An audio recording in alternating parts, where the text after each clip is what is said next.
Hey rookies, what's up? Welcome to this edition of the Bourbon Rookie, where tonight I'm doing a double dip segment. I'm bringing the double dip back, baby. And I'm doing a pairing, cigar to bourbon. And because I've been enjoying, hate to say it, but I have been enjoying some Connecticut leaf cigars as of late. If you look back at my Guy Fieri knuckle sandwich review, his Connecticut was to me the favorite of a 3-pack that I had smoked, where he offers a Habano wrapper and a Maduro wrapper, and the Connecticut was by far the best for my palate. And now I'm enjoying another collaboration, the Drew Estate James Hetfield metallic, if you will, the shades of black, blackened, with a Connecticut wrapper. And where I had one cigar to do a tasting impression of with the knuckle sandwich, I bought a 5-pack of these guys from Fox Cigars online for $10.50 a cigar. And I think I've had 3 of these already, and each time I've enjoyed them no less than the other, and they've been consistent, and they've been very good. I mean, overall, just a honey nut. There's like a honey nut smell to the wrapper. A little bit more of a grassiness to the foot. It's just a well-constructed cigar in terms of the fill. There's no real soft spots. I mean, look at the wrapper. I mean, there's no real, veins to speak of here. Just an overall good smoke. So I'm going to pair this with the whiskey that I reviewed on my last review, which was the Old Bardstown, the Estate. What is it? Excuse me, ladies and gentlemen. The Old Bardstown Estate bottled.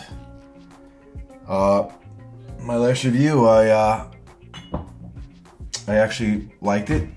So I'm going to see how that bad boy at 101 proof does with this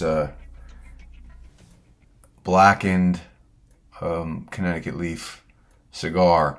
I did do a review of the original blackened, and I thought that paired very well with the blackened bourbon. That was a double dip segment I did, I think, last year. If you're interested in checking that out, go through the video archive and you should be able to find it. So without any further ado, I'm going to cut light, and I will be... Oh, wait a minute. Before I do go out. Alright, so the collaboration. James Hetfield, Rob Dietrich, Jonathan Drew. Silky smooth medium blend that is deep, rich with notes of cocoa, coffee, and leather. Can't really argue that, other than to say that for me and my palate, I think this was more of a mild to medium rather than just a medium. But the overall flavors are great, and I think that this is a cigar that would actually pair very well with a bourbon. So hang tight. I'm gonna light this, and we're heading outside on a rainy, damp, crappy day, but I'm doing this for the love of my audience.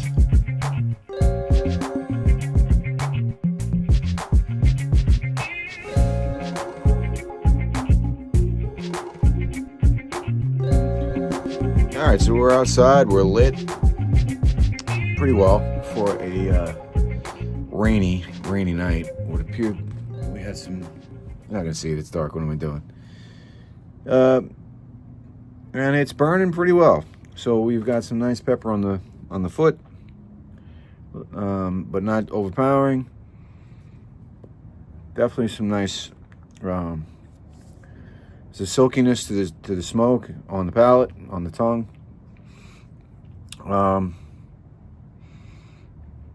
Don't really know about a coffee note. Nut, maybe a light cinnamon, white pepper. Off to a really good start. So I'm going to let the foot settle down a little bit, and then I'm going to start pairing it with my bourbon. So stay tuned. Cheers.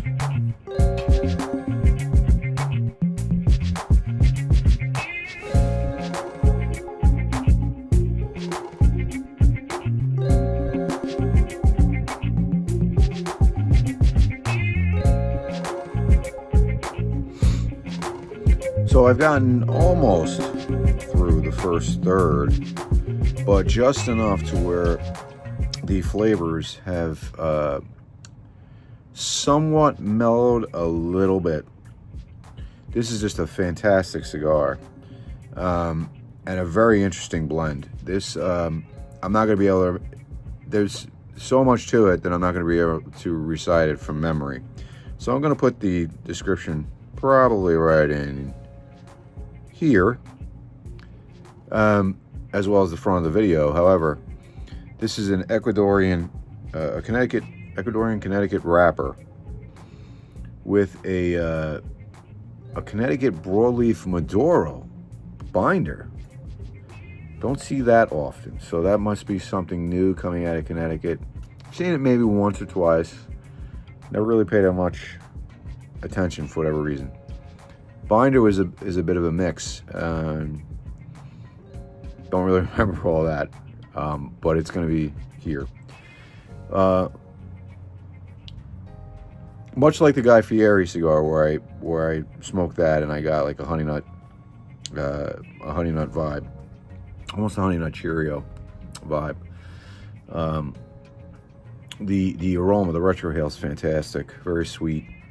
For an unflavored cigar, okay, let's put that out there. It's unflavored. It almost smells like a flavored cigar. It smells great. The mouthfeel is great. You almost want to sip this cigar rather than take large puffs. I really almost can't even put it down.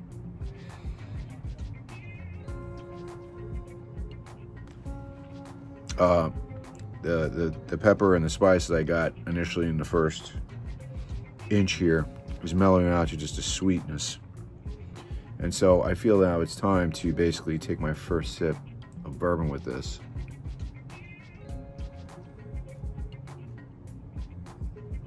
And basically, let's see how we pair. Oops, I just lost the ash.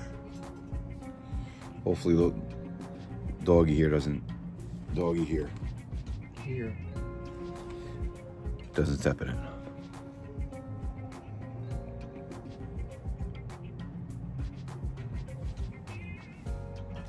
So it's a nice challenge to try to find a cigar that pairs well with a bourbon, and particularly because a lot of cigars that I like to smoke are full-bodied. A lot of bourbons I like to drink are high proof, and sometimes these flavors can clash. So I felt that the sweetness of the cigar would probably pair well with this particular, or maybe not necessarily this particular bourbon. I don't know why I paired it, but I was getting a lot of sweetness off this bourbon. If you look at my last review, it sips hot though. So far so good. The flavors, I gotta be honest, maybe I should have went with instead of a 101 proof, maybe I should have went with a 90 proof bourbon, just to kind of mellow it out a little bit, because I'm getting a lot of heat. It was distracting me a little bit, but so far the cigar is pairing very well with it. It's just that the bourbon, however, isn't pairing as well with the cigar so far. So stay tuned, we'll be back.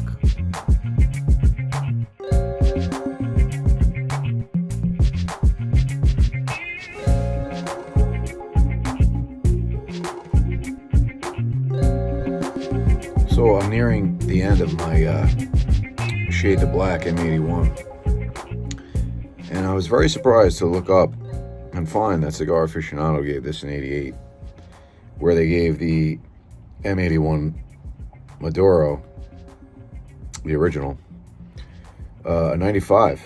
And I gotta be honest, I think that this cigar is right up there. I think that the 95 for the Maduro was a little high. I would say that's a 91. I would also say that this is a 91 versus an 88 to a 92. This is an excellent cigar in and of itself outside of the pairing. The bourbon mellowed out outside. I took smaller sips, which helped. So I took a small sip after a few puffs, and it brought out some caramel notes, vanilla. The retrohaliness is still fantastic. This cigar in and of itself is, I mean, it's, if you haven't guessed by now, it's a total wreck. Total recommend. You gotta try this cigar. It's very good. And I'm very impressed with the collaboration. Again, as well as with the Guy Fieri, for a celebrity to put as much care into a blend that they put their name on and they smoke and endorse. These two blends have been these two makers, celebrity pairings, have been very impressive. It's just an excellent cigar. And the double dip in and of itself is so totally enjoyable. I would imagine this cigar would go great with a Maker's Mark 46, which is around 90. I think it was a 93 proof, 91 proof. Just make it that much sweeter. But in and of itself, the pairing was wonderful. This would pair great with anything. I would imagine anything. And this is a cigar that you could smoke probably 2-3 times a day, morning, noon, night, if you're that kind of a smoker. I'm not. But with this cigar going to be heavily in my rotation, this has changed my perspective on the Connecticut leaf. I don't always enjoy Connecticut, too mild. But the flavors in this guy, and again, I know this is the M81. Even that Guy Fieri, go check out that tasting as well. And let me know what you'd pair this cigar with. I think it'd be great with anything. Coffee, tea, bourbon, rum. This cigar will go good with anything, and in and of itself, by itself, fantastic. So with that, stay frosty, guys. Thanks for watching.